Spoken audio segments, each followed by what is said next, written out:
We are back, folks. Chelsea Family BBQ is back. The boys are back, and we are about to roast some fools up in here. I am joined by my co-host, as always, my man Carlito. And since I can't get any more Chelsea, commentators on here, we just go and say, you know what? That's fine. We got some new blood, just like Newcastle United. New blood at the top of the table. My guy, Steve, what you say?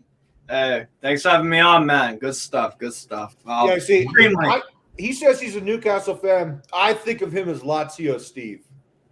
Fuck yeah. Lazio, Benfica. I got a lot of love for a lot of clubs, bro. Mm-hmm. But Strasbourg, Racing Club Strasbourg Alsace is number one. So Steve, you know we're buying that team, right? What? We're buying Chelsea is buying Strasbourg. I'm not. I'm feeling quite conflicted about that. I must say I am feeling quite conflicted about that. But we can talk about that. Is this really your number one team? Yes, I'm Alsatian, bro. I am hardcore Alsace, bro. 100%. Wow. Like I said, we're about to be cousins.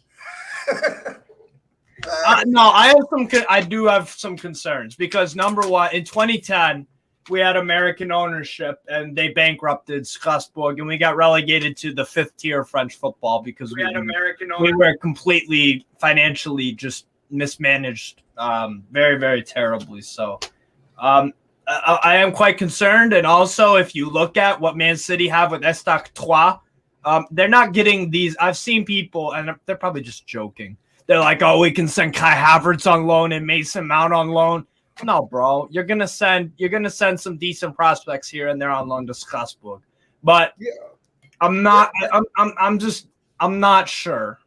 The other part of this is, of course, the laws governing Europe, UEFA competitive rules, and English teams are different. So yes, you're gonna get a lot of good players because we have to put our, like I said, Andre Santos. We had to keep him in, South America. We didn't want to England because we couldn't get that, the visa set up. Yeah. He could have. Now, if we had Strasbourg, he could have gone on loan with y'all. Depending on what the French rules are behind that. Yes. Right. Yes.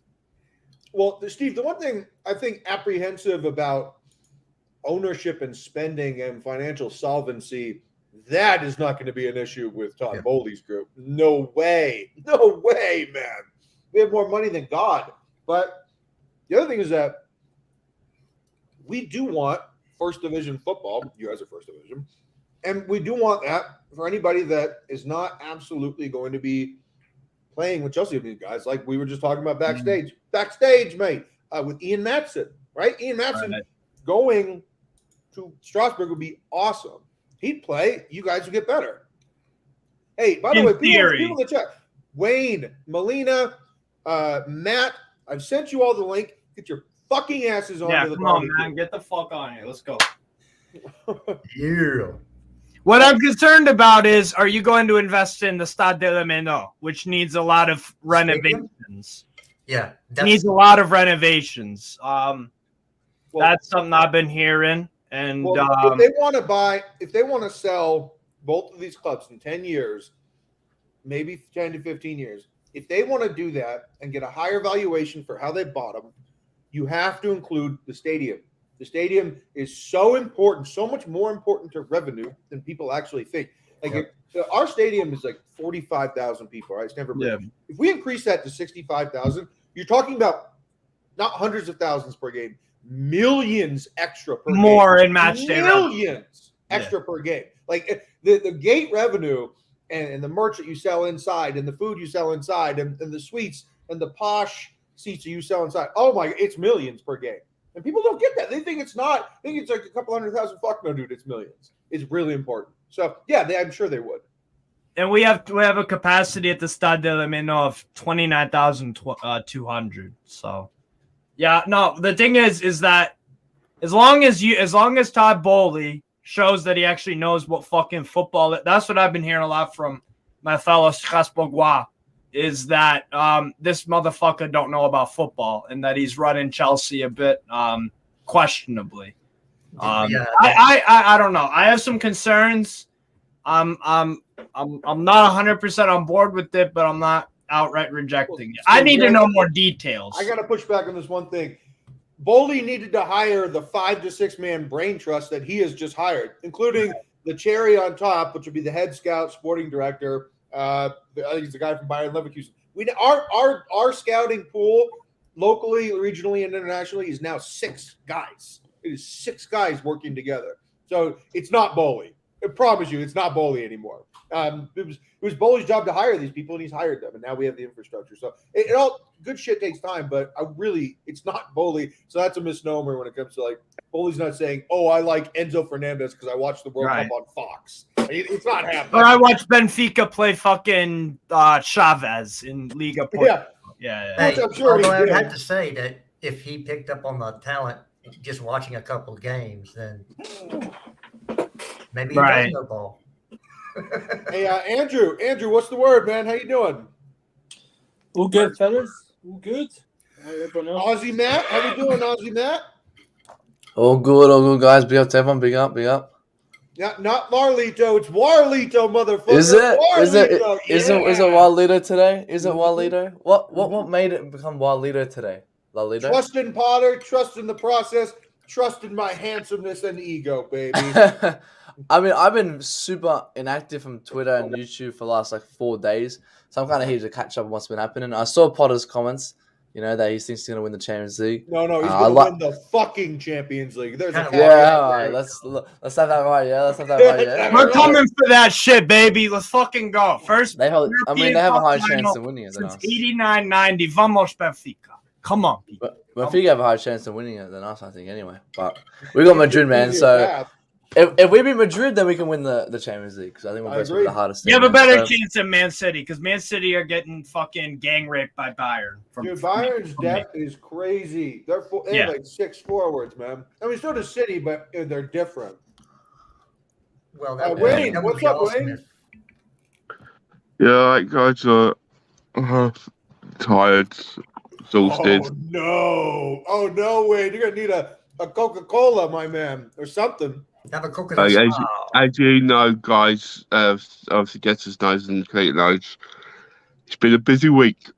And, I'm just trying to sort myself out. Cool. Well, Wayne, everything's going okay. I'll leave it as general as I can, but Wayne has a new person in his life. Congratulations to Wayne. Hey, buddy. Oh, heck yeah. Great. Always, you know me. Don't hate the game, just hate the player. You get what I'm saying? He's a romantic, guys. He's a romantic. All aboard the Wayne train. Let's go. Yes, sir. So let's start it off here. Champions League draw. Sadiq, myself, and Alfred. We had a stream this morning. I was up at 5 a.m. doing it. And what do you know, right? Did you have a healthy stream? It was a thick stream, but that's the way I like it. Okay. Well, I just want to make sure that if it's not healthy, you need to see something. Let's have it right, yeah. Yep. There. So I wake up to everybody flipping shit because we got Real Madrid. I'm like, okay, next. Yeah. But I mean, Jared, my first question to you is: didn't you want Real Madrid? I want Real Madrid. I want the rubber match. I want the trilogy. I actually wanted Benfica. I wanted to play Benfica because I wanted to hear for at least 2 weeks talking about Enzo going back to Benfica and that whole thing. And that would have been just class. For me, that's better than the Angelotti. And guess what? We've been fine without Enzo. So well, that's fine, but it would have been the talk. A nice storyline. I get it. Yeah, because it's not just sometimes about the teams playing; it's the storylines that you can build. Right. With. And for me, that's a better storyline. Yes, the rubber match. We got them the year we won. They got us the year they won. So I guess whoever wins this series will win the Champions League. if the last two have anything to say about it. Andrew, what do you got, man? Oh, go ahead. All I was going to quickly say is before Andrew speaks is I think this will be a good tell for Potter, because if he does beat Real Madrid, then obviously the next one is Man City or Bayern Munich. If he can get past that one as well and gets to the final, for me, is that speaking? Hang on, I have got something here. I know what I'm doing. If you back me, I can get the winning tune out this team. Just got to give me patience, sort of thing. You know what I mean? Sure. You're right. It's a good litmus test for Potter, because I hear Chelsea fans saying, giving when you guys won the Champions League, massive amount of credit, and rightfully so, was given to Thomas Tuchel. His record in knockout competitions and whatnot. So it would be a big feather in the cap for Potter if he managed to, advance against Real Madrid and one of Bayern or Man City, and then most likely, Napoli or Benfica. Napoli, Benfica. I wouldn't write off either of the Milan clubs though, because just because they don't play sexy, slick, smart football and whatnot, defensively they're very solid in the Champions League, and they both have heritage. I know heritage, whatever. They have a very good record of an aura around the club, around winning the UCL, which you guys do as well. You guys do. You guys are in that bracket. So you have two or more Champions Leagues. You got that kind of sort of thing going on. So ironically, Steve's number one club is Strasbourg, right? Yeah. And Andrew, we're actually just about to buy them and bring them into Chelsea Football Group, which I think is what it's going to be called, something along those lines, or maybe it's probably called like Chelsea. Hey, what do you know? So Andrew, just your musings about the last week. I mean, what are you thinking as a Chelsea fan that needs to humbly eat some pie about Kai Havertz? What's up? I'll eat the pie when he does it for 20 games in a row, because I suffer 20 games in a row as his shit. So, it's all good. And it goes the other way as well. Yeah, exactly. Yeah. If a player has been consistent and then has a few games, it doesn't mean that he's suddenly shit and he's having a bad game or two. But if that trend continues, the opinion can and should change. Referring to your first point, Strasbourg, I think I read a report that they relaxed the rules on, or they UEFA are going to relax the rules on two teams in the Champions League, which probably means the Qataris will buy Manchester United now because of that and stuff like that. I think that's partly what they want to do. I've got no problem with that. Probably helps with our not the visa, like the work permit issues for South American players as well. A bit more. We can have people that go to Strasbourg, or we can send the young players there to learn instead of playing rubbish under 23 football that's not going to get them or championship, which is an overrated. Yeah, exactly. They can go there, they can gain experience, and then decide whether we want to come back or not, or we can hopefully send people there that are not wanted in the main club and just go. I don't know. Don't bankrupt us like the last American owners did in 2010, because that fucked up our club for 7-8 years. I don't think we should send unwantable players there, because I don't see the point. But it's a good point. I don't know Strasbourg that in terms of their status and where they are at this moment in time. That's just my ignorance when it comes. We're battling relegation. That's what we're up. So battling relegation. Okay, well, so it'd be interesting to see what they do financially there. Yeah, but Andrew, if we allow not just capital injections, which is very important when you acquire a club. You have to instill confidence in them by virtue of capital injections. But if we're allowed, and hopefully they stay in first division, if we're also going to send them some players, help them buy a couple players, and really buoy them up, then I think it will be a smart investment, because I know nobody on the Chelsea executive branch wanted to send Andre Santos back to Brazil. They did not. They didn't. Right. And it's a shame that he had to go back to a place that he thought he had left for good, or at least for 15 years. And so, when Steve's club is an option next year, we won't have to do that shit. I know that UK visas can be fickle, but it's an alternative. Wait, Lalito. Yeah. Oh, sorry, finish off. No, and I just think it's important for us to have that alternative along with the lax rules. And I just think it's a good investment if we do it right. And I know that they're going to do it right because they have the track record of doing it right. And you respect the traditions of Strasbourg because as an Alsatian and as someone who talks with Strasbourg fans regularly, we're very proud. We're very, very proud of doing things a certain way. You know, it's a very historically important region of France, Alsace. Now it's called Grande. You're fighting an uphill battle with the fans. I will say that first. Do we buy it or are we still? You're in the process of it. Boli also tried to buy Sochaux, FC Montpellier Sochaux. He also tried to buy a stake in Bordeaux and Olympique Lyonnais.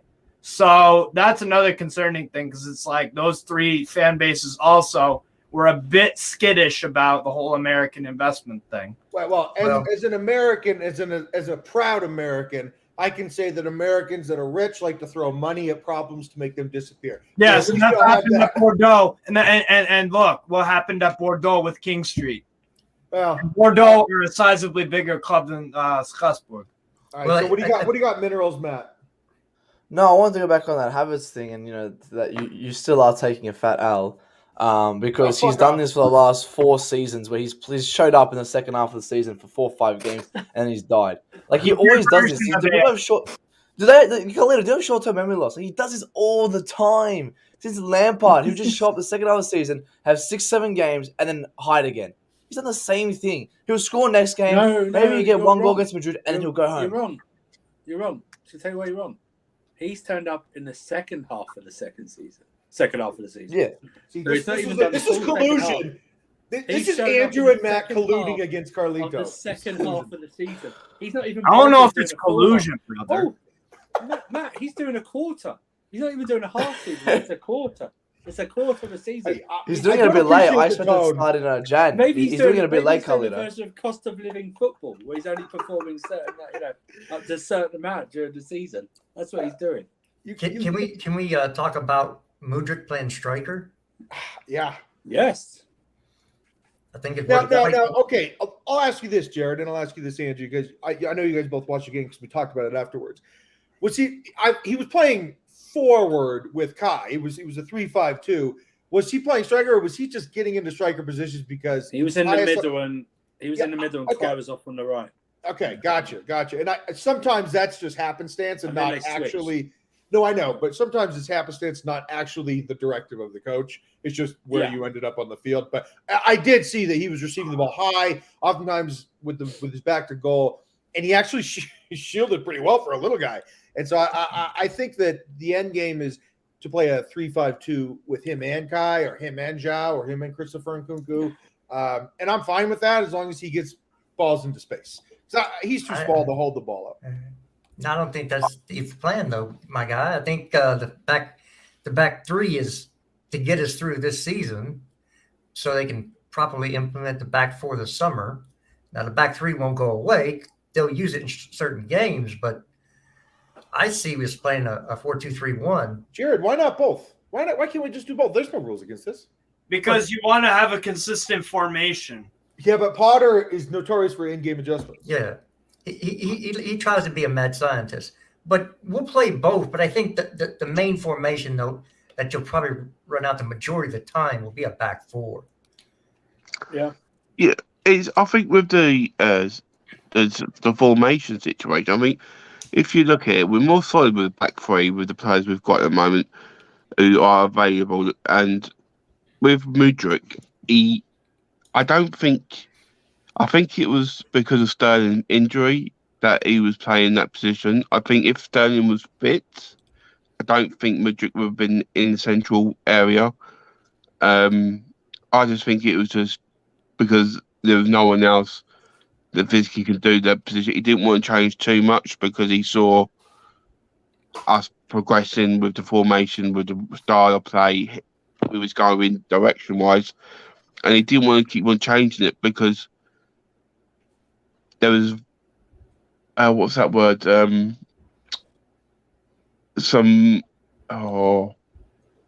What's it similar to?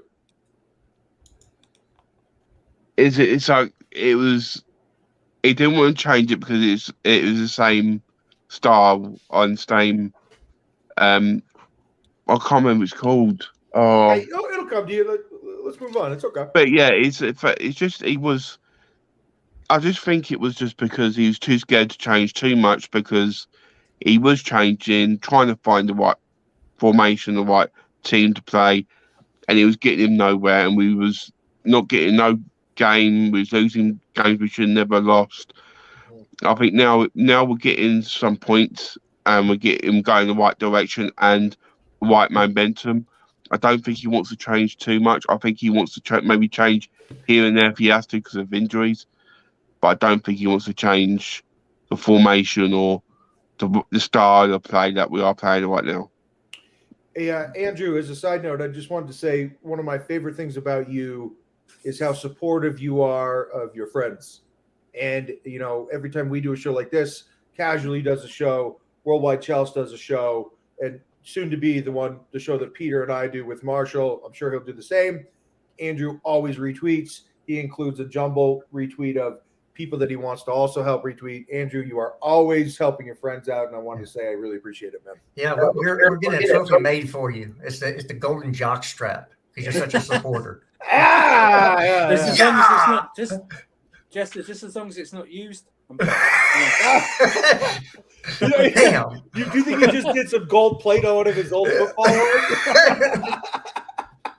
Hey. There was this one that Jared and I were talking about on Lewis's stream earlier today, and this is something that I think everybody would like to have a little tasty morsel of, in particular, Aussie Matt, Minerals Matt, Vitamins Matt, and that is this very, very interesting thing that Potter addressed head on today on purpose. And he said that Mason Mount has been battling an injury for 10 days up to 2 weeks, right? He's got a pubic issue. He's got a pubic issue, right? Come on, don't laugh at that. Don't laugh at that. I can't. It's pubis. It's hilarious. But the thing is, he's like, yeah, dude, the guy's been injured. Like, he can run around, but he is injured. And it's why he wasn't selected last weekend. He said he's out this weekend. And then Gareth Southgate was told, and now he's pulled Mount out of England duty.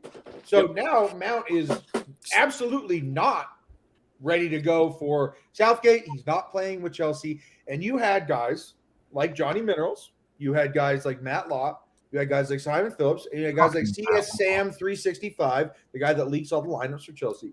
All of these guys were saying that Mason Mount was 100% fit. And Mason Mount was purposefully not selected for games.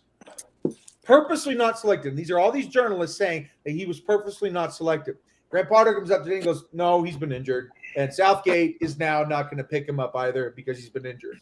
It's because where's the apology? No, where's the fucking apology from all these people that said that Grant Potter was colluding with Todd Bowley to not play Mount because of a contract dispute? Where's the apology for saying that Grant Potter is anti-Mount and that Chelsea wants him out? The guy's injured. If he's got a pubis, which is acting out, no laughing, then I'm sorry. Where does Matt Law, Simon Phillips, and all these journalists and Johnny Minerals, where do they get the balls to say that Bowley is just fucking with Mount on purpose? I have a medical question. Is the pubic bone connected to the dick bone? Pause. Connected to the gooch bone. That's what hey, big pause. No, but so, Andrew, I'll start with you.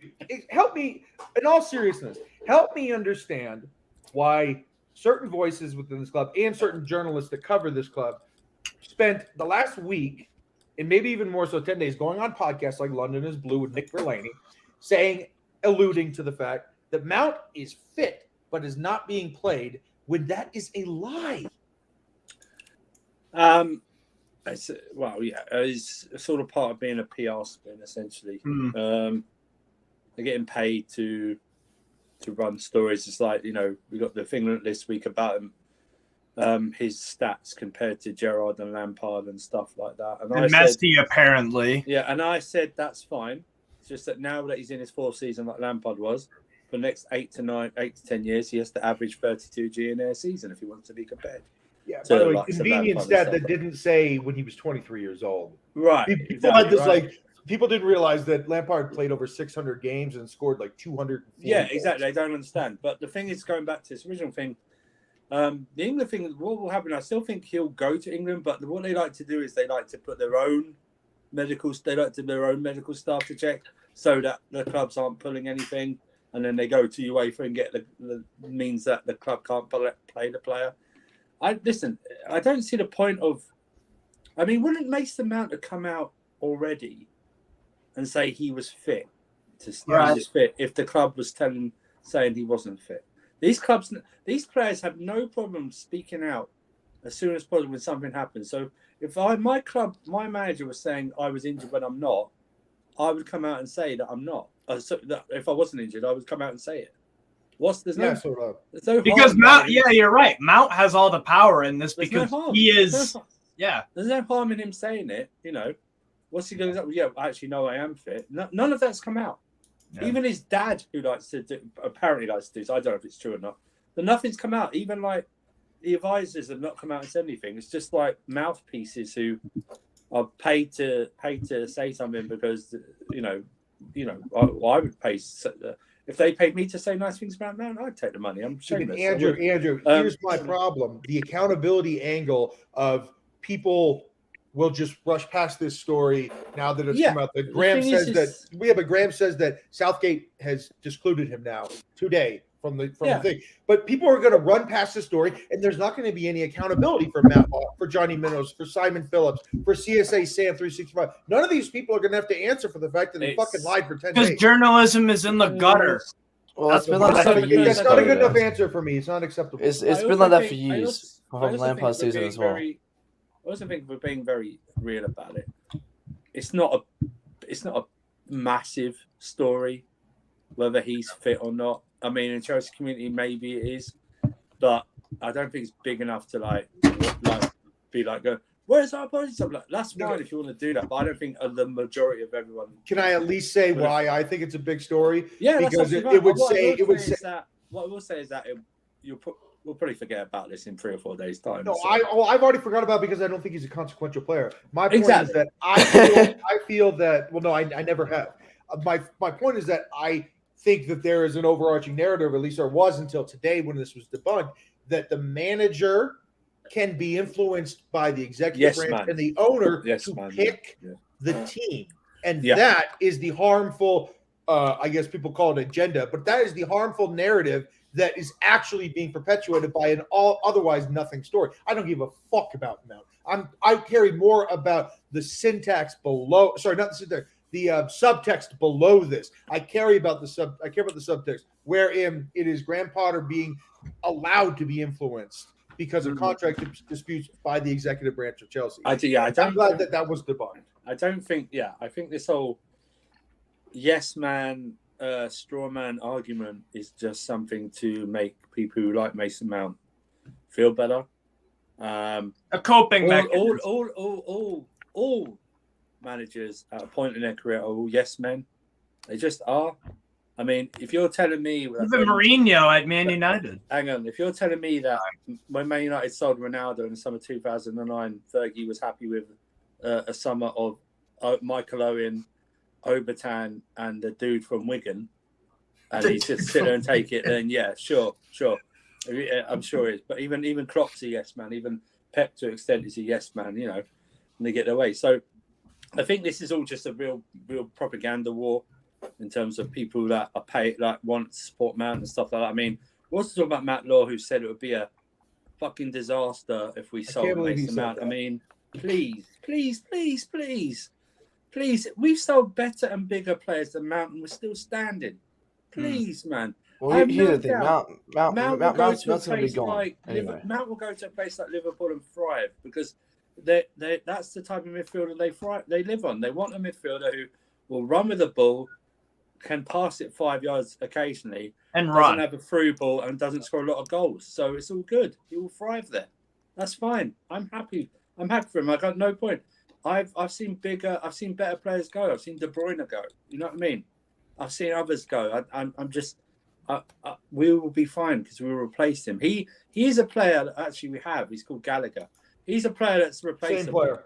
So Same it's player. the same player. It really is the same player. Well, actually, Mason Mount, just on Vince just tweeting now, he just got a new agent, Neil Fewings, Yeah. to manage a potential transfer from Chelsea. So he's gone. He's gone. He's Yeah. going to be gone in a couple of months anyway. I So mean, he's like, gone. Matt, why would people let's talk about this for a second. Why would people change their agent because they're thinking about a paradigm shift in their career? Who was his previous agent? It was his dad, wasn't it? His Yeah, dad his was dad. his previous agent. Yeah, I and think his dad wants him to took stay at over- Chelsea. I think his dad, Matt, it was a transition period. I think he went like from one agent until he then asked his dad to look after stuff until he found something or someone who would help. Well, he's got this Neil Fewings guy. So I guess this guy's going to help him get out of Chelsea, and he should be gone. I mean, all these guys are in the mud. You know, you got the Minions, the Matt Laws, and all that, and they're just trying as much as they can to Matt, back can him. I read always, it? yeah. Can I read it? Can I read it? Yeah, go on, read it. Yeah, read it. All right.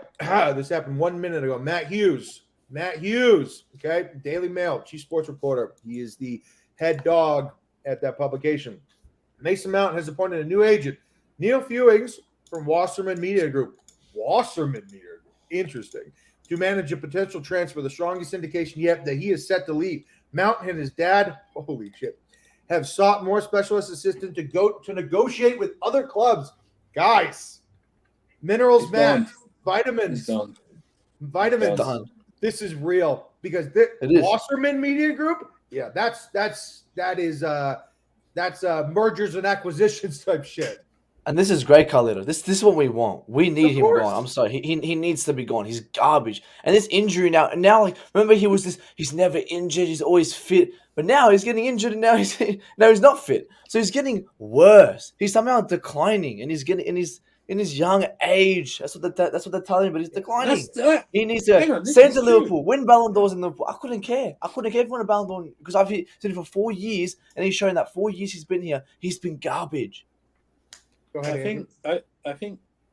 Listen, I just if he goes, he goes. I'm absolutely fine.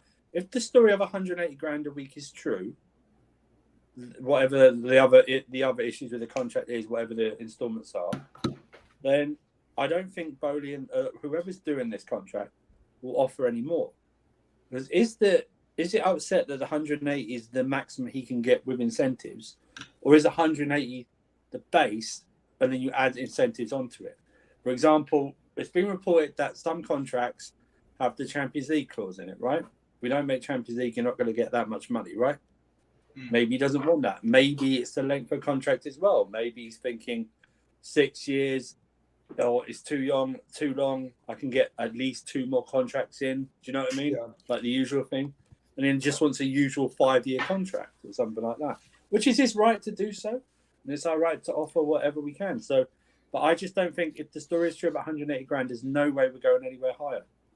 They're just going to take a hard I think stance. that's our highest offer, right? Yeah, Andrew, they're not going to budge, dude. They don't have to. Not to. 180 grand. Yeah, Because I tell you what, I highly doubt it that anyone will offer him the 200 plus he's looking for. I just highly doubt it. I don't think Liverpool would even offer that. And it'll be interesting if he takes less than what we've offered him. They can't offer that. That's what I'm saying. because I don't of think it's Salah's about the money. contract. Yeah. That's what I'm saying. I don't think he's leaving for the money. I think he just doesn't want to be here because Liverpool's Yeah, not going to give him so do 200k. That's He fine. just want to be He doesn't here. want to be here. Go. I'm not Exactly. interested. Go. Get out of here. All this Like, you pocket guys, Chelsea, there's all just this the pocket writing on the Chelsea wall. bullshit dies.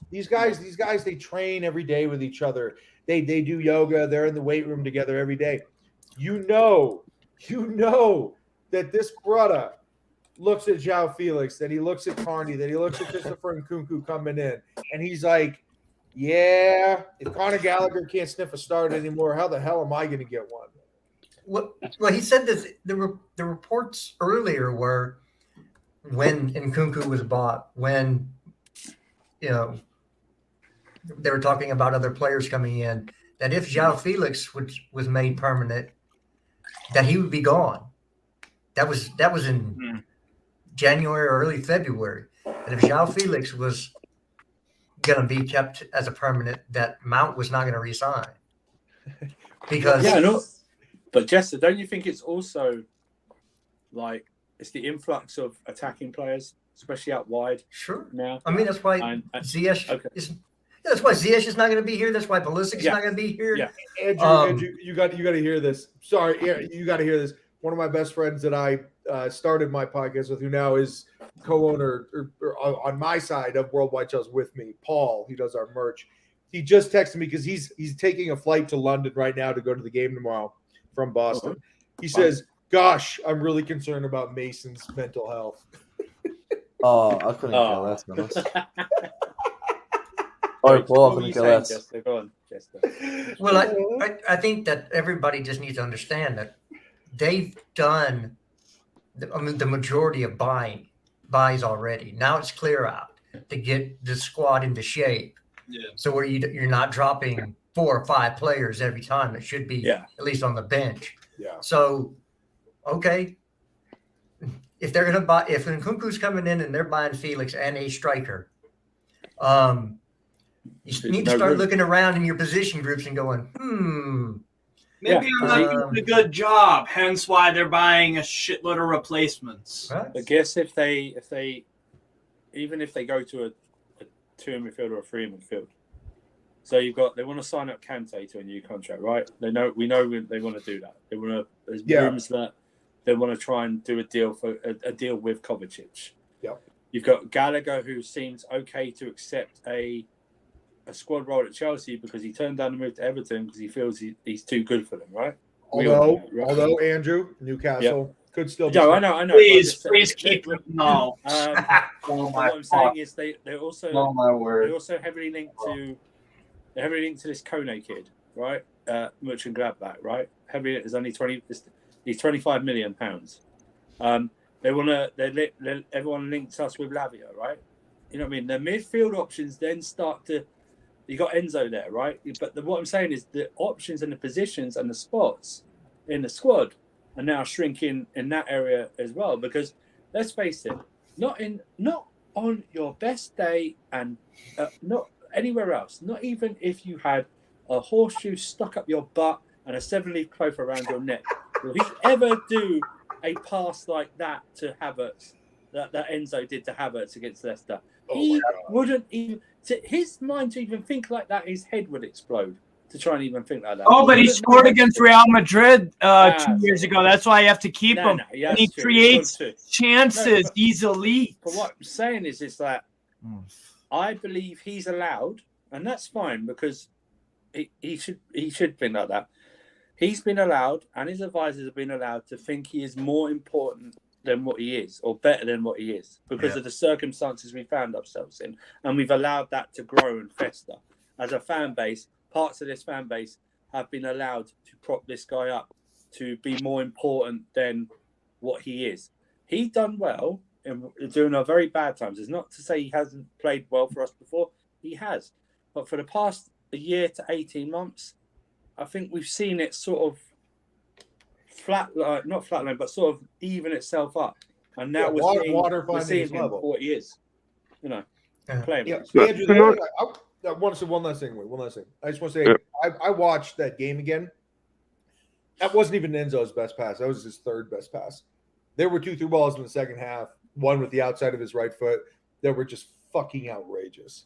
He is a surreal player. I'm so jealous of how young he is and how good he is, but I'm also obviously so thankful as a fan.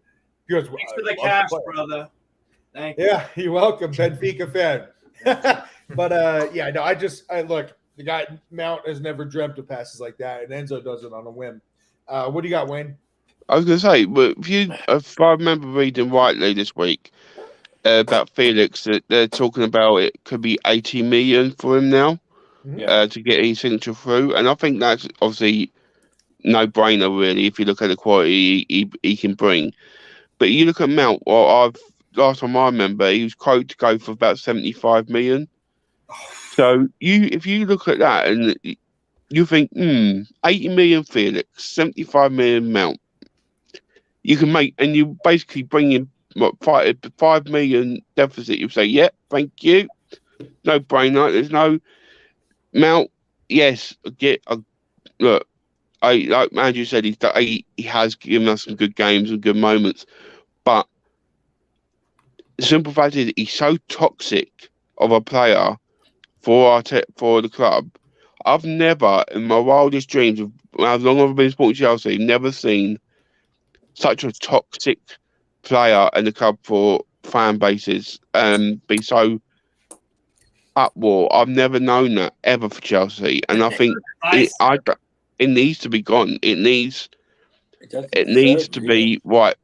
It's not about him. It's about Chelsea. It's not about Mount getting this Mount doing this Mount that. It's about Chelsea, and I think Todd Bowley's seen the light. He's seen the actual what's going on. He's took back. He said, right, this is what's happening.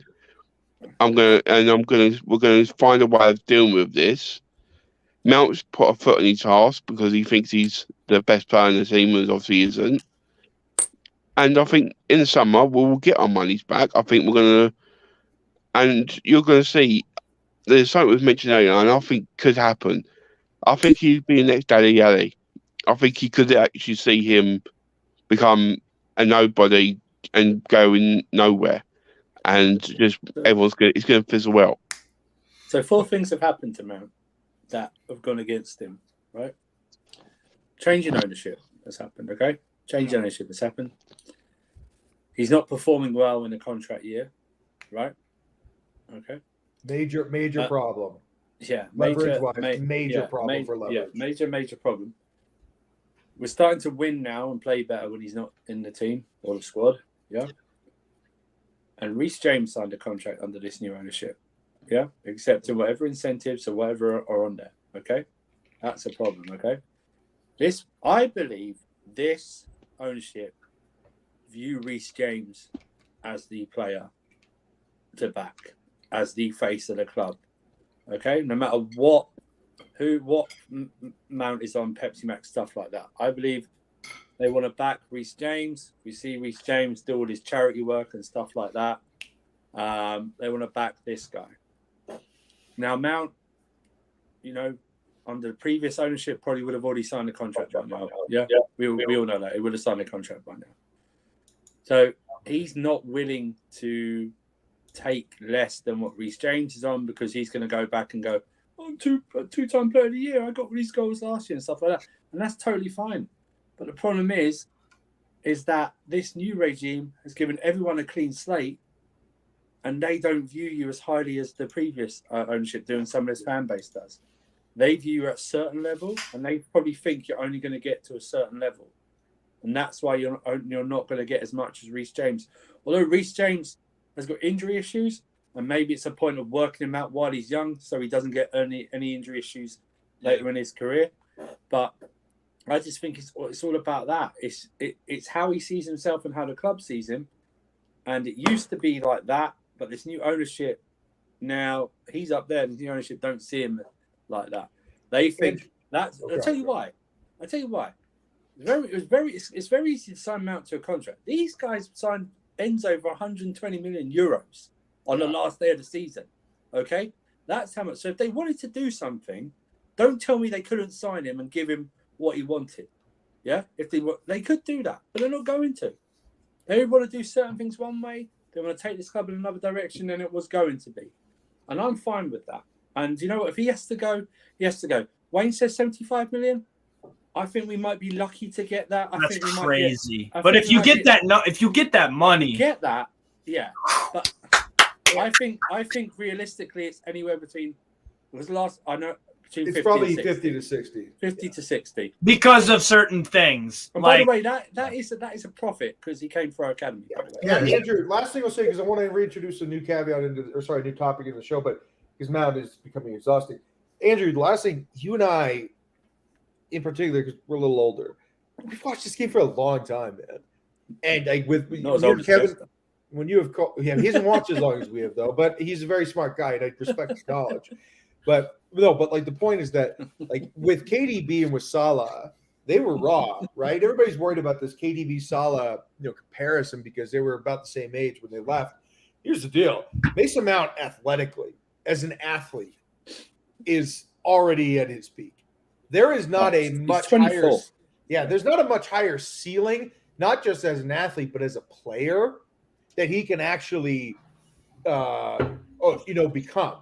I think that his ceiling and his impetus for growth is very limited in comparison to a player like Reece James, in comparison to a player like Mo Salah, who was so fast but didn't really put it all together with his touch, with his dribbling in close quarters, with his runs. Yeah, I mean, everything, right? KDB was still kind of lanky, still kind of awkward, wasn't figuring it out, but eventually became a very smooth operator, right? So much more ceiling for those guys to meet. Mount, dude, I think it's what you see, what you get with him, and that's why they're like, if this is the most that he's going to be, then we're not going to miss him, and it's not going to be a situation where it's the hot girl, the one that got away. As soon as she lost her braces, she became very hot. I don't think it's that situation at all. He's 20. He's going to be 24. He is 24. Sorry. Yeah, he's 24 now.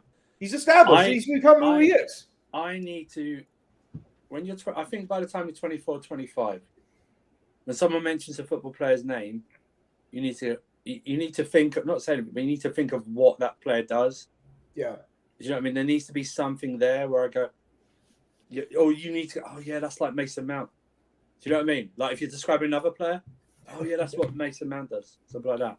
Whereas like, if all you can say is this guy presses like Mount. Yeah, I can do, oh, well, I've seen Phil Foden do that or something like that, or something. It just, anyway, you want to. Word association.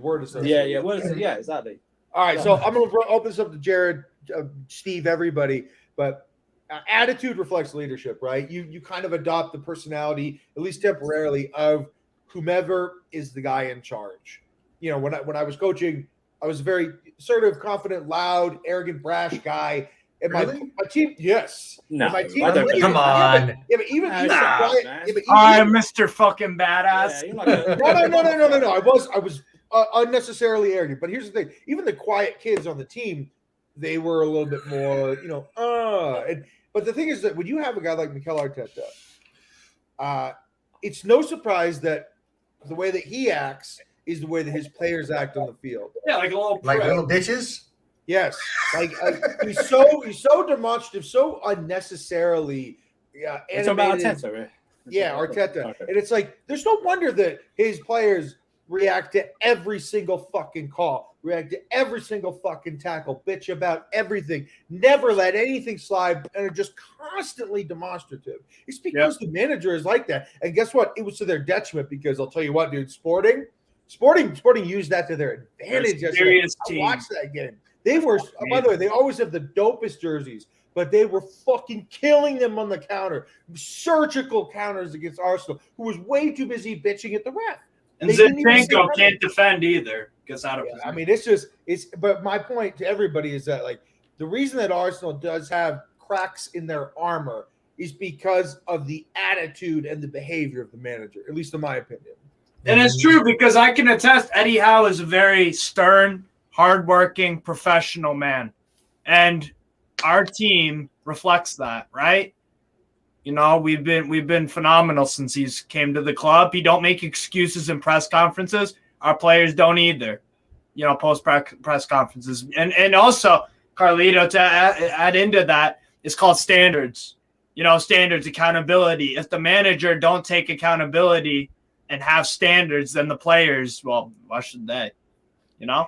Yeah, I mean, and your defensive record is just a byproduct of Eddie Howe and just how fucking serious he's like. Guys, look, we're not gonna. And by the way, you don't always play pretty. Sometimes you play industrious in a sort of like Mourinho way, but you do grind out results 1-0, 2-1, 2-0. That Mourinho is spot on, by the way. Look how tall our back line is. Yeah, but you guys don't give up goals, and it's a professional thing about your team. You're very hard-nosed. It's a really nice reminder that defense really does matter.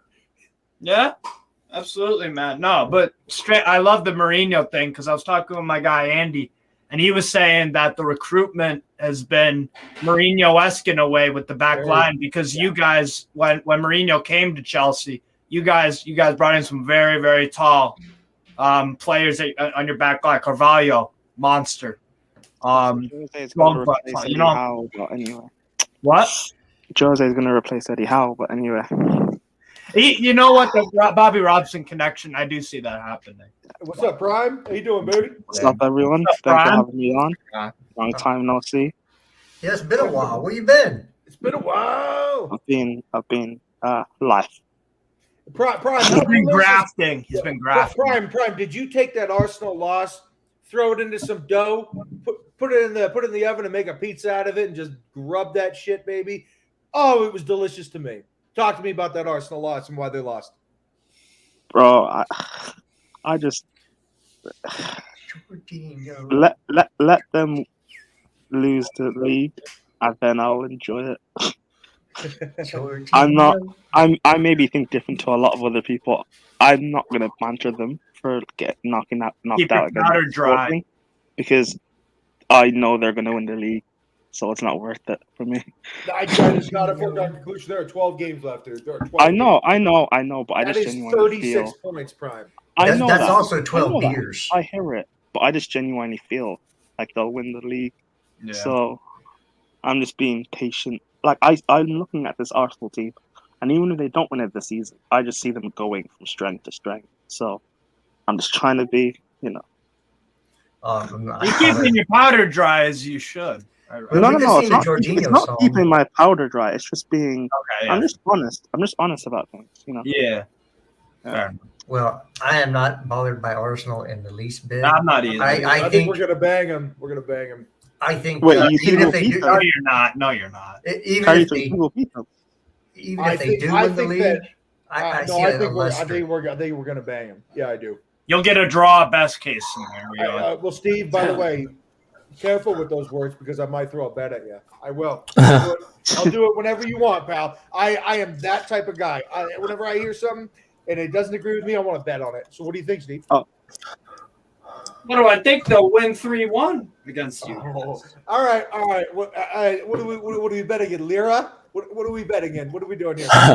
Fucking Ugandan money? I don't know, bro. Can I just say, big up the At a Time podcast? Yes, sir. JPT, my guy. Yeah. I don't even. Who is this guy? JPG. Yeah.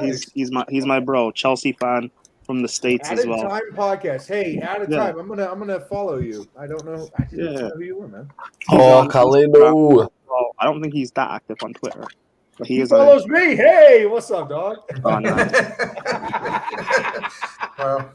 Well, But yeah, this Mason Mount party, is it over or can I add to it?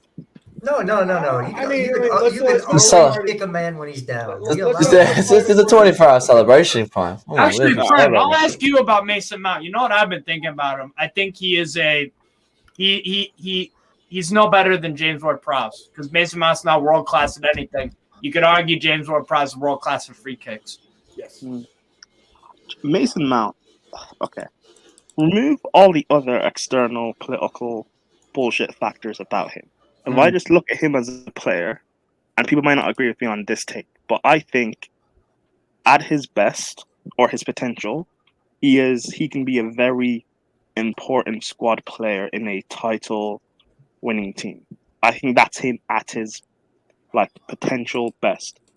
However, I don't, as much as I would like that to be at Chelsea, it can't be for all the factors revolved around him.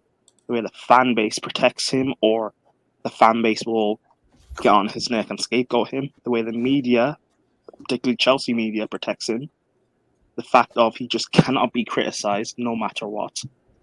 We can't have that here. That's another reason why, even though I rate Declan Rice and I would like him at Chelsea, he can't be here. I don't want this player stand culture at our club where we cannot criticize any player and we have to protect them, especially for players who are not warrant that.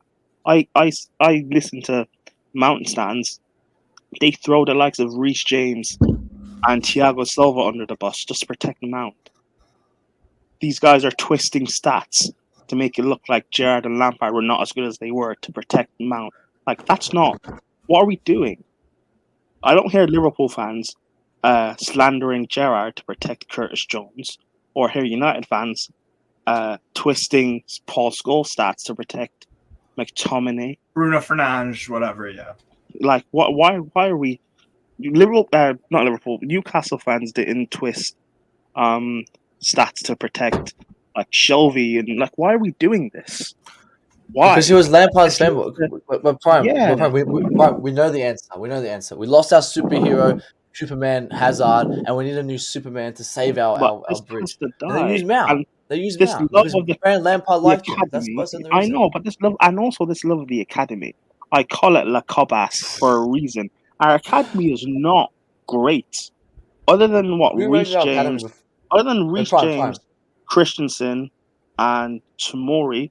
We don't produce elite players. We produce players that are a good standard Premier League level or European level, and we sell them for profit.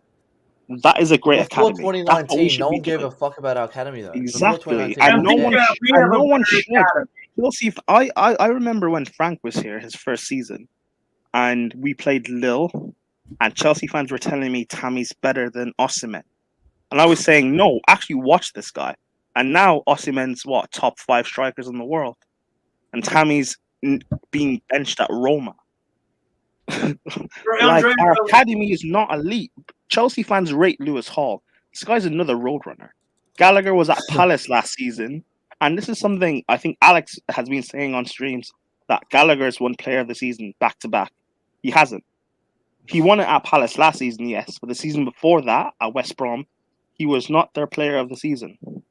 Their Player of the Season was, who was that guy that scored against us in both games? Was it Robinson or something? Wasn't it for Palace? Robertson Callum Robinson. No. Yeah, West Brom. Yeah, Callum Robertson or someone. Andreas Pereira, not Andreas Pereira. No, it was it Callum was Robertson. Yeah, he won their Player of the Season, not Gallagher. And when he was at the other club, Swansea, he wasn't Player of the Season either. You think Alex looks at his research? You think Alex research? No, but it's not. This is not me attacking Alex. It's just Fugazi stats to protect these mid-academy players. Is it created Fugazi stat as well? Because exactly. I hear that all the time from Mount. Oh, Mount created the second most chances in Europe. Exactly. It's annoying. Very annoying. And the thing is, I would love to be able to critique Mount fairly, but we can't, because if when I came on here just now saying that I think Mount can be a valuable player in a title-winning squad, did you notice that I had to put out a little hashtag warning of just hear me out, because I can't be paired in the likes of Johnny, but yet it's he just has to go. He's far too divisive for your club. We've got new owners. We're having a complete reset as a club in terms of our structure. That includes players. That means he has to go. Yeah. If these players have to go in order for us to be successful, I'm fine with that. For me, it's club over everything. Yes. I loved Eden Hazard. He left. We still survived. I love Drogba. He left. We still survived. Rudiger was crucial for you guys. These players leave. Yeah. Newcastle fans loved St. Maximin 2 seasons ago. This I guy's want probably going to leave. I want him sold. He has no one. Yeah, things happen. Shearer left Newcastle or retired. Things move on. We have Isak now. I don't want to say Isak. Move on. Exactly. Shearer, move on. Move on. I don't get and particularly when it's coming from grown men who've lived long enough to see things happen. I get when you're a teenager, and I get all of that. But when Jose was sacked the second time, that broke me. I get that. But I was a kid. I'm a grown man. Why are grown men in their 30s, 40s, 50s twerking and guzzling Mason Mount? Because they're strange. Honestly, you're old enough to be the guy's dad. Why are you doing that? Yeah. You're old enough to be my dad. Why are you doing that? Mason Mount's probably roughly my age, 24.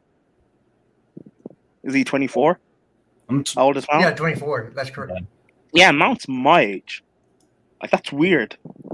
Yeah. Why are people guzzling Mason Mount? Just let him. And I don't want this fan base to do what they did with De Bruyne and Salah, where every little thing they did, they would be doing it for us. No, if Salah had stayed at Chelsea, because do you not remember him at Chelsea? This guy was worse than Werner. Salah would have been another roadrunner.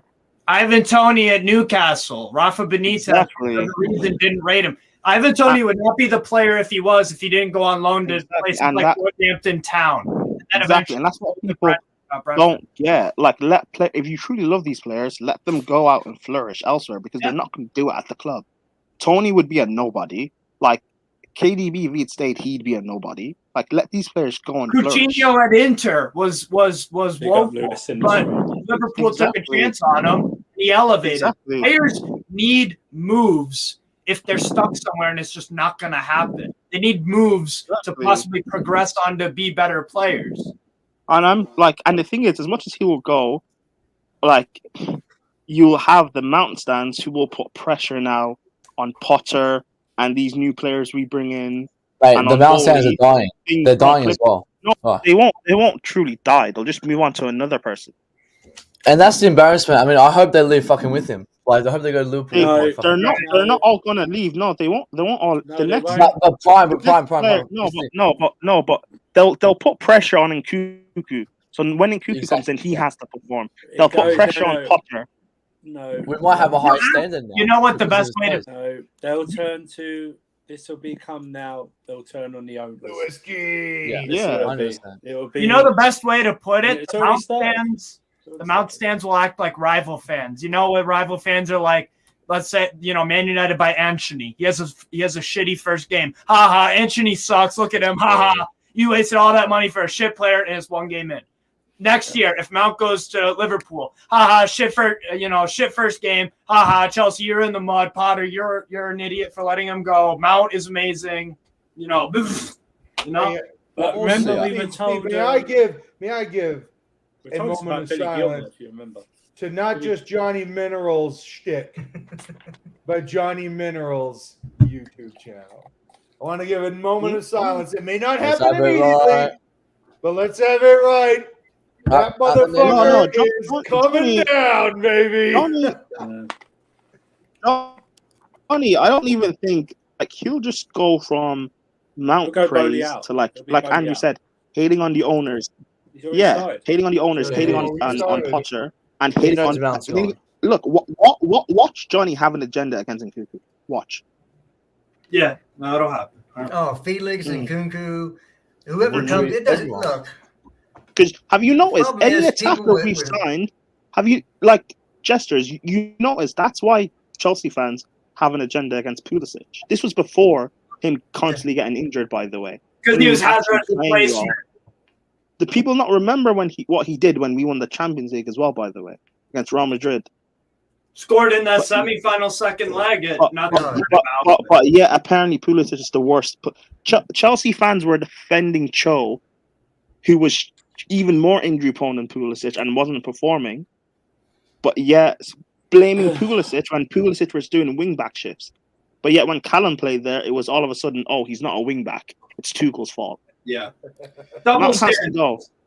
Mount Well, has yeah, to it's go. the English bias, and that's why I said a year ago the day Mount leaves is the day our club will return because our English basis will drop. And when he leaves, we will see our standards will rise. But Oscar, Willian, I said this last year. These guys are miles ahead of Mount. I'll criticize left, Thank right, center. you. And I said this They two are. seasons. I said this two Prime, seasons ago. we were on it. on Twitter. We were on it last year. I said, Every yeah, weekend. I said Oscar is better than Mount. I said this 2 pre-seasons ago. I put it on Twitter. Chelsea fans tried to cook me. Think, how dare you? Mount's clear of Oscar. Champions League final assists. I said Willian's better than Mount. People try to cook me. Listen, Oh, guys. way better. Willian? Prime. Willian? Bro, Willian, way Willian. better. Are you kidding? Willian was way Pedro's better than miles clear than Mount. and people tried to tell me Willian and Oscar were just average. If that's the case, then what's Mount? Dude, Willian was so good, man. Come on. That's just We took- ridiculous. Willian right now. we took Willian Willian right on a now at Pedro for Fulham. life, man. Willian right now at Fulham with that beer belly. He's our best. Like he starts. By the starts way, ahead of he Mount. smashes for Pedro. Fulham. Yeah. Yo, I gotta ask this question because Pulisic did yet another interview. I know Josh is gonna appreciate this. Look at his it's okay to eat your dinner, but never forgot who put it on your plate, never forgot who served Joshie it. boy. Like, oh, let's have it right. But the Pulisic thing, he did another interview, and his attitude about Chelsea was actually so good. He's like, yeah, guess what? Nobody wants to play Chelsea in Champions League. He's like, because everyone is all of a sudden now fit, and everybody that wasn't fit before but that is now fit is dangerous as fuck. And he's totally right. Yeah, I was also defending Bearhalter who kicked the woman, but we'll I don't want to. Obviously that's That's his wife now, though. Yeah, If she I forgive don't him, want to. forgave I don't him, want to. I don't Yeah. want to go into that And one. and the way we've treated the way we've treated Pulisic in terms of the fan base, he doesn't owe us anything. Mhm. Oh, hold on, though, Prime. I would push back on this as an American, as someone that has treated him the way that I think he should appropriately have been treated. Pulisic has earned a lot of shit that's been given to him. He's asked for it. No, but no. I'm not talking. No, but like you're I'm not someone who's talking about the actually player. but your criticism is fair. I'm talking about the Cobham stands, the Mount stands, who've given this guy constant abuse. Oh, Like Prime, that shit is totally disingenuous. I don't think it is. No. I feel like anything they say is disingenuous because they only look at it through the lens of Oh, okay. I love That's- Cobham yeah, guys because Cobham guys are local guys. Especially Okay, him that's being what you mean. Yeah, American. yeah, That's yeah. another thing that they Yeah. can throw mud at. Yeah. Oh yeah, Well, they hate. you can say what you will about Pulisic's time here with Chelsea, which is going to end this summer. I don't know about that. I do. It should. It should. He's Yeah, gone. it's done. It's done. He never ever got his own song, and people that have been here, John Felix on loan got his own song. Just saying, or chant, whatever you want to say. Bro, Then- how without does that happen? Pulisic, without playoff P, Lampard doesn't get his precious top 4 without playoff P. That is a fucking Hat trick against Burnley. No, Man City game. People want to people want to credit game. people want to credit Frank for us winning the Champions League. Credit Pulisic because without top Hey. 4, we don't win it. Prime, can I address this? Josh says he's never publicly said anything bad about Chelsea ever. He has definitely complained about his position and his playing time. And then he has also just thrown that back on Gio Reyna, saying that players should not be complaining about their position and playing time, and they shouldn't be interjecting with family members. Pulisic's father also interjected, so I'm sorry, that's a little bit of hypocrisy from Christian Pulisic. But Where do you guys players think? do players not complain about their playing time though? I'm not saying it's right, by the way, but like it does happen. Oh my God, Matt, he does look like Dave Portnoy. See, Holy shit! Oh my god! I've been calling that for like a whole year. He does, yeah. Oh, I got Luke Dave Portnoy. Jester, when you see him, like, oh my god, it's exactly identical. He's I identical. just saw See? it. Oh my Now God! there's a reason he leaves Lewis's stream so early. Josh Portnoy. Josh Portnoy. Wow. Hey, you know, Wow. I did not expect this. Holy shit! I need to take 5. Oh my God! Ah! They look identical, man. I'm always just going Dave Portnoy always when he joins the streams or Lewis's streams. He loves it. One bite, everyone knows the rules. oh my gosh. But yeah, Matt. Listen, I'm happy because I won the battle against Tammy. I won the battle against Cho. I'm gonna win the battle against Matt. That's a hat trick, people. Was that right? And Pulisic is done. Yeah, but I didn't want Pulisic to be done, so that doesn't Hey. count in my record. Carlito. I also won against Frank as well. That's 4. Carlito, who's Spain's new keeper? Who's Spain's the number 1 keeper? Maddie, let's have it right, dog. Let's have that right. Let's have it right, my boy. What? Kepa's number 1 keeper? Yeah, he's starting. He got over De Gea. He is. He's got Well, the same that's job. not hard. What We're a having poor right. collection of Simone's Spanish injured. goalkeepers, man. What a poor collection. Mate, they got the best keeper on number 1. Kepa Guys, No, they Miamor. don't. All these keepers were linked to Diogo Costa and Meslier. Why don't we just get Magnon at AC Milan? Mike Magnon. Yeah, he's Yeah. world class. Straight Hey, up. We should just Magnon is world class. Fantastic goalkeeper. Well, goalkeeping Yeah, in but Costa's a he's point not last going week. anywhere. There is talk of Mendy swap for Onana, but I'm Wait, not who? off that. Onana for Peter? Wait, what's his name? Yeah, Oh no, What's his name? Andre very funny. Onana. Very funny. What's his name? Don't try Cameroon. I have no idea, I've dude. done that one, so don't even try that. All right. Yeah. Wait, Andrew, Yeah. you've done it like 5 times. Yeah, they've all fallen for it as well. That's like that. Yeah. You guys should be looking at 2 other goalkeepers I'd recommend. Alban Lafont, FC Nantes, and then Wait. Hold on. you bring up who's in Jesters? Can you bring up the JC Pinch HYZZ? Yeah. I didn't do any revisions on Pulisic. You didn't say anything untrue about Pulisic. Yeah. No, it's all good. Ooh, this is pretty bad take. It's just Yeah, actually and- a bad take. And by the way, this is not me like because I like him. I do agree that he has to leave because if he's not consistently fit, he's not helping us. Yeah. Oh, is that Pokudoku? Who? Oh, JC is Pokudoku. I haven't heard that Is name in it? a while. That's what No, I've it's been not. informed. Nah, it's not because if it was Pokidoki, he would have mentioned Colwell. Hey, so Steve, I Let's got to make him say next. this. Right? Everybody's bitching about another goalkeeper. Now Matt and I, we obviously want our beloved Aramor. Riza Balaga. Arisa Balaga. Yeah, but the other one, guys, the other one, like whoever's eventually going to replace Kepa, whenever that is, we already have him. I think we already have him. He's been unbelievable for Chelsea this season. Solina. Gaga, yeah, PL2, he's been outstanding since he showed Wait, up. what game has he played, Khalid? Are we watching the same sport? Slonina? Yeah, what game He's is he like for the playing? under 23s. 23s. I love his mentality. I think No, he's no, a no, no. great I'm talking about, like, mentality. But eventually Khalid, right that- now? No, Right now? no, not right now. No, eventually, dude. Eventually.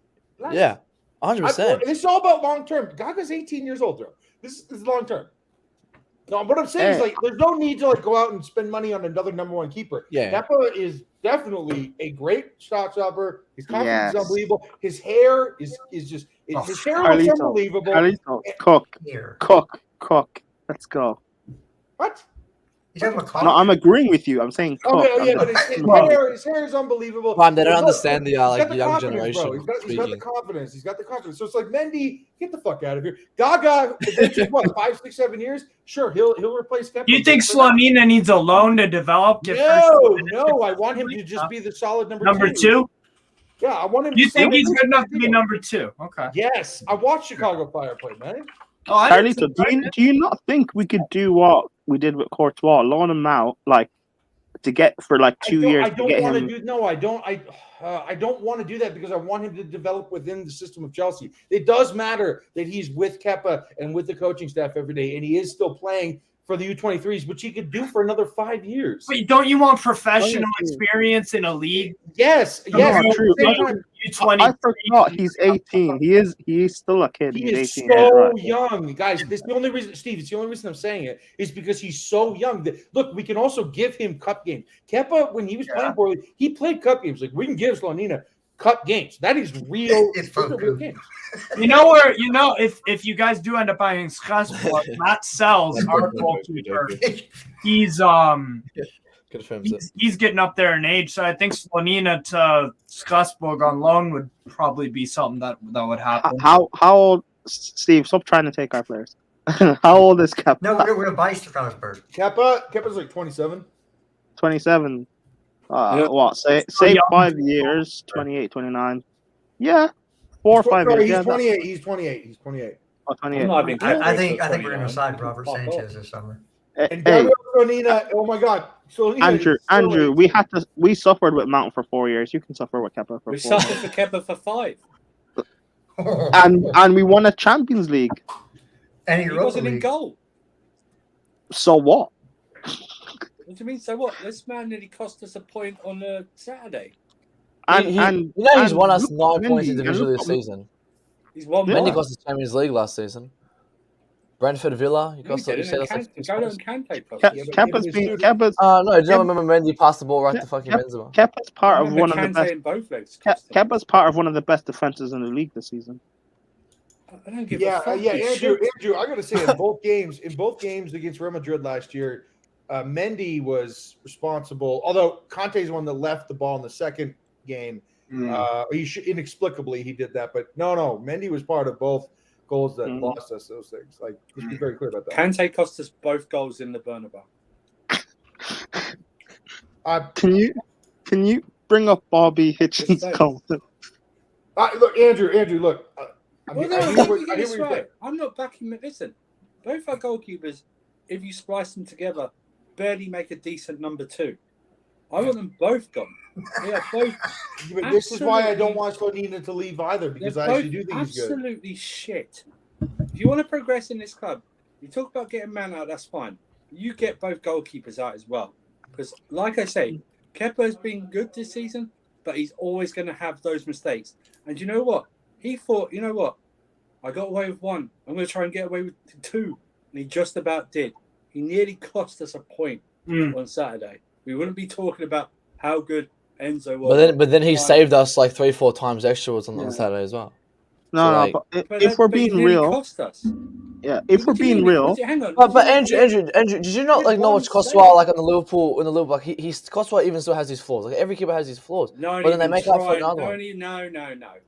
Let's Whoa, not. Andrew, You're trying to compare. Courtois and Kepa are not even in the same. Courtois they're both is the best keeper. Here's my question: Is hang on, Kepa wait, a top 10 goalkeeper in the world? Did I mention Courtois? I said both keepers. I said every keeper has a flaw.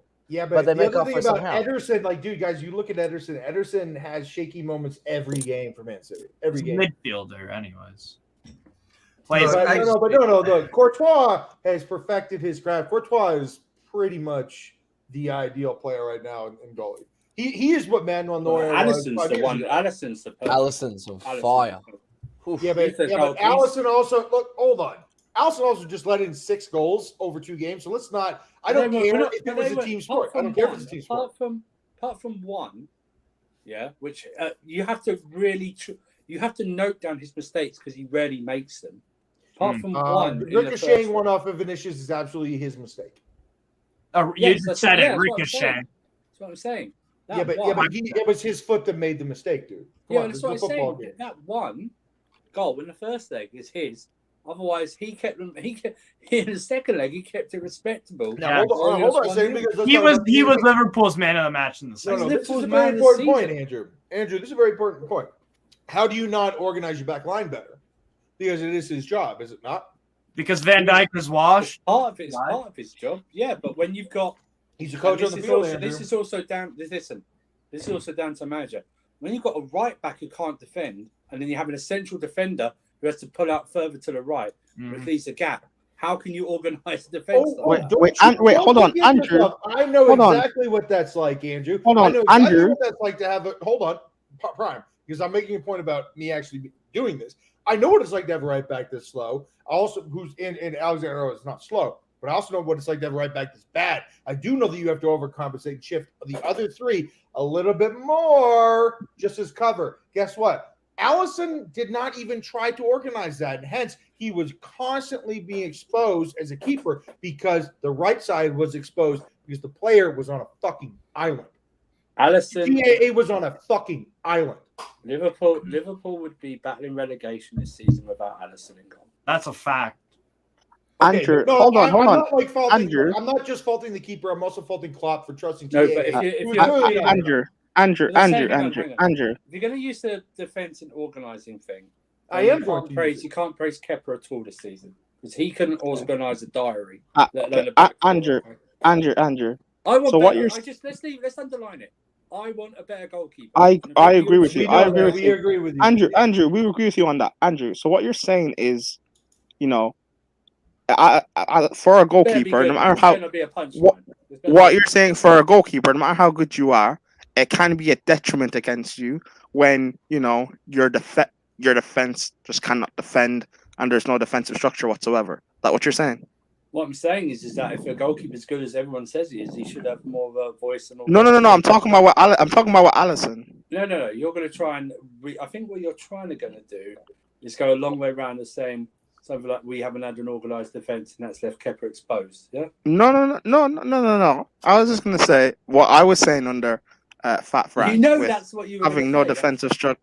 Andrew, fuck you. Let me land. That's why you're laughing. Oh, hey, don't. Hey, Prime, don't say that. Sorry, no, I meant that as a joke.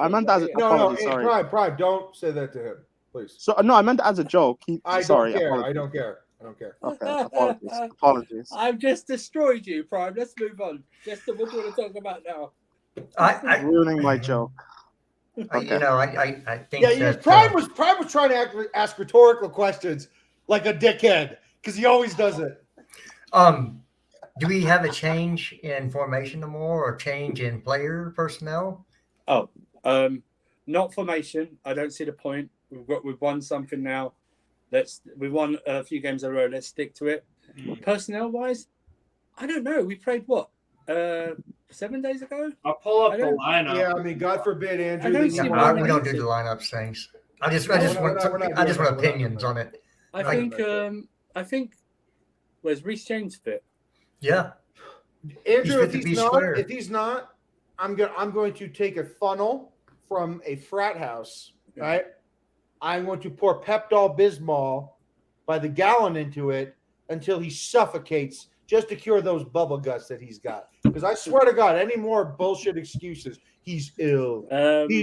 His text from his girlfriend wasn't well received, so we can't play tomorrow. Andrew, please, man. He overate last night. Shut up, Oh, Prime. by the way, Prime, I was going to tell you this. I saw some very fit Reece James pictures today. Very fit. Oh, Carlito. You know those Instagram thoughts that filter their pictures and it was stuff, and they CFC pose at angles. They weren't.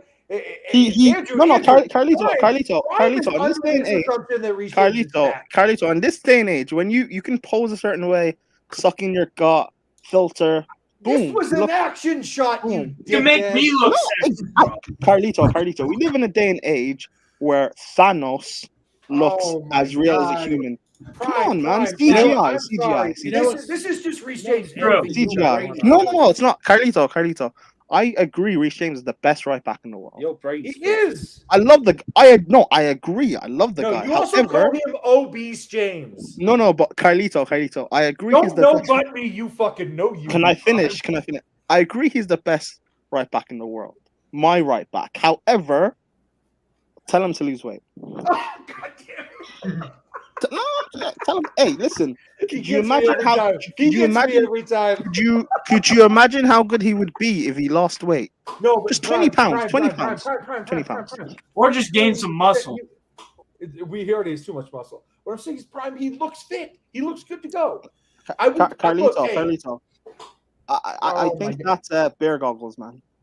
Prime. As someone that vacillated between 160 and 175 as a player, preseason and through the season about 165. After season, I drank my ass off, right? 5'10", 5'11" guy, a little soft towards the end of it. But when I was fit, I was super fit. Reece James looks very fit. He looks like 5'10", 165 right now. All right? He looks good. Also, how do you know I call him obese Reece? Because you fucking told me, Prime, on video, on fucking streams, all the time. I forgot that. I forgot that. Okay. Oh, you forgot that. Still, I mean, listen. I love Reece James. I love Reece James. You need to stop calling him fat because part of the reason. Andrew, have you seen me? How could I body shame him? We're both the same. Prime's not body shaming him. Reece and I are both the same. Prime is trying to make Reece James join his team. That's the problem. Is that look? All I'm saying is Reece James. The best part about Reece James is that he is a thick guy. He's strong. Yeah. One of the best no, he's as thick as me. Yeah, we're both the same. Oh, you are such an asshole, Prime. You're such an asshole. All I'm saying. Wait, who are we facing? Real Madrid. He'll pocket Vinny, no problem. But he You're will. not allowed Vinny. to celebrate James' goals. Wait. I'm not allowed to celebrate his goals. No, you're not allowed to celebrate. When he wins stuff, you're not. You're calling one of the best players in the world fat when he looks great right now. Hey. That's a compliment to him. The fact that he's obese and still one of the best in the world. I told you said obese, James. I said it. This guy is obese. Yeah. All right. So Prime, let's talk to me about Steve. Everybody, Andrew. Let's talk about the formation. 3-5-2, 3-4-3. What are we thinking, guys? It's gonna be a 3-4-3. Yeah, a little bit. So we're thinking Kepa, obviously, our guy, Wesley Fofana. Wonderful. We're thinking Koulibaly in the middle. Yeah. We're thinking So here's the thing. Badiashile. So is it Bad Benny? Is it Bad Benny or is it Marco Correa? Andrew, what do you think? I don't think he changes a lot. Like I said, it's a week 3 without football. I think he goes in with goes in little minimal changes he's done. Yeah, but Cucurella or Bad Benny, because those are two very different I players. think he sticks with Cucurella. Yeah. Okay. No, he'll change it because of height. He'll change it. All right. So we got Reece James, we got Ben Chilwell, I think he's definitely going to go with Enzo and Kova. I think the club is pushing to have Kova stay, as they should. He's one of the best midfielders in the world. Attacking mid. Shut the fuck up, Jared. I swear to God, Jared, you push me one more time. I swear, you make fun of me 3,000 or 4,000 more times, and I'm out of here, man. 3,000 or 4,000 more times. I think I got it in me. Let's go. Fake news. You see basketball? I swear, you guys ripped me like 9 or 10 more times, and I'm out of here, man. All right, so we got João Felix ACM. Yeah. Little maybe outside. We got. What are you thinking? Mudryk? We thinking Kai? We thinking Madueke? Me personally, I've never seen Mudryk play through the middle before the game on Saturday. At Shakhtar, he was always off the left. Yeah, that's where he's at, that's in my opinion. They did this to be fluid because because what they wanted was Kai come inside, so we would widen the pitch, with letting Loftus-Cheek go forward, because Kai's going to always usually cut in on the left from the right hand side. So he underlaps and lets the two seemingly forwards in João Felix and Mudryk get forward because they're quicker in making runs. Yeah. Right. And also, go ahead, Steve. Have you noticed Arsenal fans that we know that were twerking the hardest for Mudryk are the ones who are slating him the hardest? You noticed that? Funny how it works, doesn't it? Yeah, it's funny that I was asking those same Arsenal fans, how does Mudryk play? They couldn't answer it. Yep, I had no idea. idea. They don't watch. So Josh here says Mudryk, Felix Havertz, fluid front three, everybody exchanging. Yeah, that's actually what I think it'll be too. Again, I'm totally with Josh on this. Josh and I think we agree on. That's Mr. Portnoy to you, my friend. Sorry, it's Josh Portnoy. Josh Portnoy. So we got Josh Portnoy here, and he's saying fluid front three of Mudryk, Felix, and Havertz. Now, Josh Portnoy has a point, because even if you bring in Nkunku into that scenario, right, next year, it's the same thing. And I feel as though, and I really wanted to bring this point up today, and I feel as though now's the pertinent time to use it. I feel as though it is better for us to want to play like this. It is better, and even Madueke, bring him into this mix as well. It is better for us to want to play like this instead of a striker who's a focal point, who's stagnant, who sits centrally and forces the wings to be wings instead of exchanging, instead of crisscrossing, instead of underlapping and overlapping and inside running and outside running. I love a front three that is fluid. I love a front three that is progressive and hard to defend and hard to mark, because the spaces that they cross in, they defy territorial integrity because they don't actually get fixed as players. They're allowed to interchange. But if you have a striker, then you have wings that have to be wings. But if you have a fluid front three, then anything is allowed, as long as it makes sense within the context of the moment of the game. And this is what I want, because with Nkunku, with Kai, with Pulisic, I hope he stays. With Sterling, I don't know if he'll stay, but then you got Mudryk, then you got Felix, you got all these guys. Dude, this is a fluid front three mind fuck for anybody that wants to mess with it. Seriously, this is what I want. I think they're still going to buy a striker this summer, because that's all they've been talking about: striker. I don't think so. Okay, well then again, we're talking about fake news. I don't think that they'll do it at the expense of not signing João Felix. Well, I didn't say that. Yeah, but dude, if we're talking, this is the other thing that I want to be very real about. If we're talking about who's going to spend the most money on Victor Osimhen, it's going to be United. Mm-hmm. United will overspend as much as they have to. If Newcastle get Champions League, I think we could get into that mix. By the way, he's not wrong about that either. Steve, you're right about that too. I don't want Osimhen moving. He needs to stay enough. I think that would be a good, He needs. Steve, am I not wrong? He needs another. You're not wrong. You're not wrong. He needs another year to develop. Okay, the past 2 years at Napoli, he was at a very good level, but this year he's exploded. I'm curious to see if he can maintain this form for another year with Napoli, especially if they keep a Kvaratskhelia, if they keep Zambo and Gisa, Lobotka, Zielinski. Exactly, because right now I don't think he is worth the 120, because people are going to expect him to kick off straight away. Yeah. I don't think he's going to kick off straight away in the Prem. And two, United, Yeah. United aren't finished in this project, and I don't think, especially if the Glazers stay, I don't think this thing is going to be real. Chelsea, like, we're not anywhere near the finished article yet, and I don't want him coming in when we're still a mess with this messy fan base. Who else? I would like him to go to Newcastle, actually, but again, you're not ready yet for him to come in.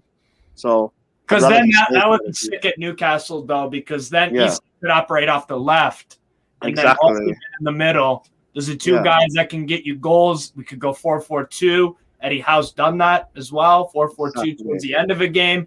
That would be a great potential. Yeah, that's why I'm like, give it a season or two. Yeah.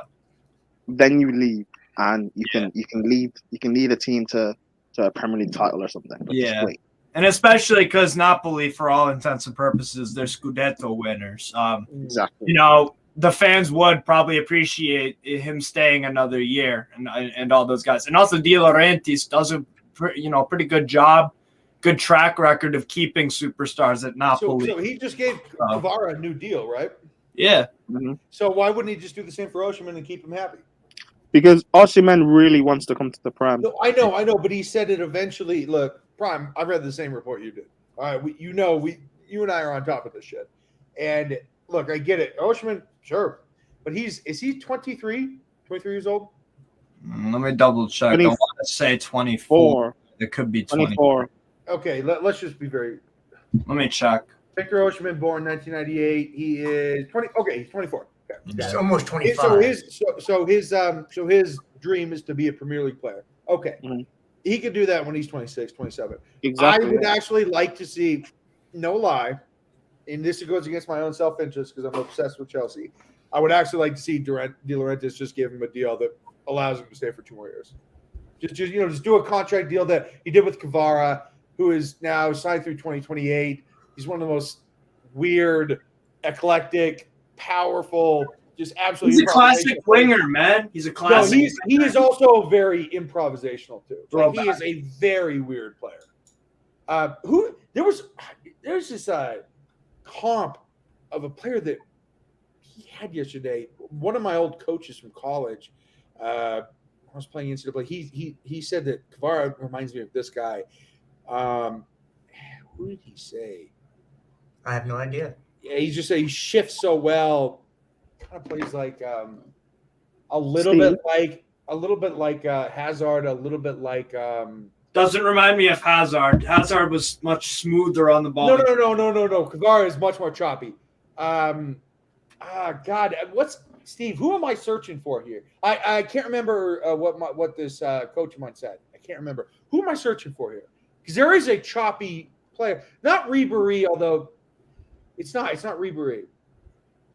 Ribéry's more of a goal-scoring winger too. Kvara does that, but he's also huge on assists. No, but I'm talking about his style of play. I'm talking about Ronaldo. His no. Ronaldo was way What nationality is he? I can't. No, because Kvara is an improv player. He's choppy. He kind of just meets every situation in a unique way. He's just really random, but he's like unbelievably dynamic. Very fast when he goes side to side. It's crazy. Yeah, it's crazy. Very good ball control. Yeah, Carlito, the player you're thinking of, what nationality? Is it a player in the Prem that you're trying to think of that he reminds? Is he still playing or is he? No. He's retired. Oh, okay. See, there's 500 million of those. No, it would be one that stands out. I wish you guys had. Talking about Robin, Ribéry. No, not Robin. What a player! Different, but Ribéry. I don't know. It'll come to me, but no. Steve, very, very. Steve, how long is Osimhen's contract currently?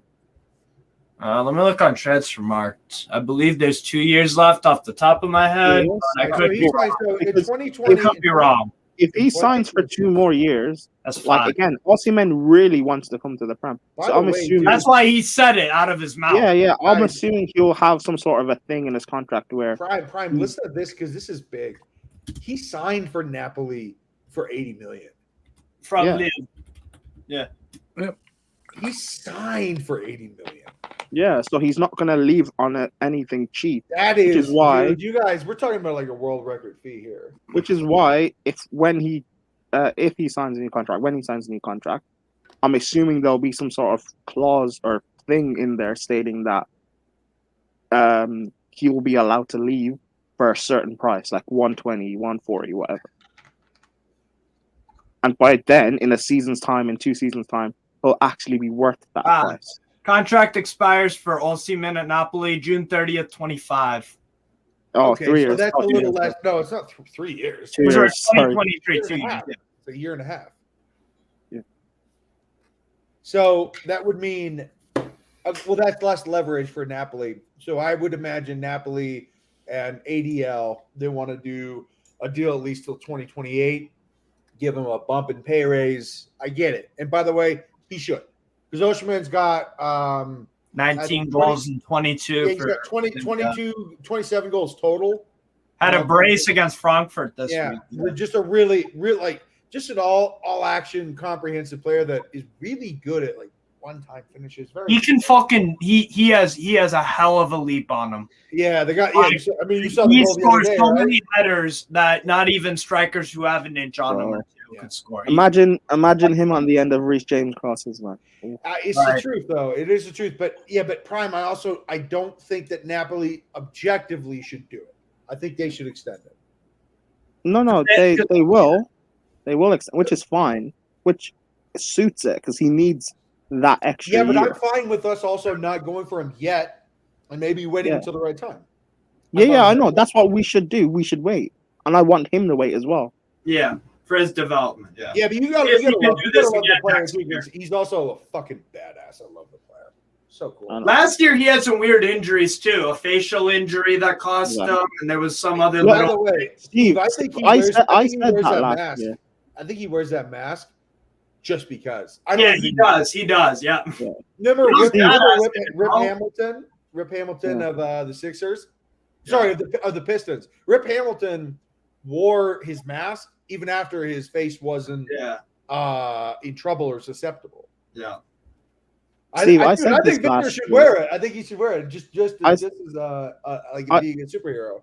I said this last year that the reason why Napoli fell away in the title was because Osimhen got injured. Yeah. Okay. Too. Boys, I'm going to head off. Night all. I'm going to see you Right, later. Andrew, thanks for coming. I think we're actually going to wrap it up here too. Yeah. I got well, that's what she said. You know. Well, you're supposed to wrap it up so you don't.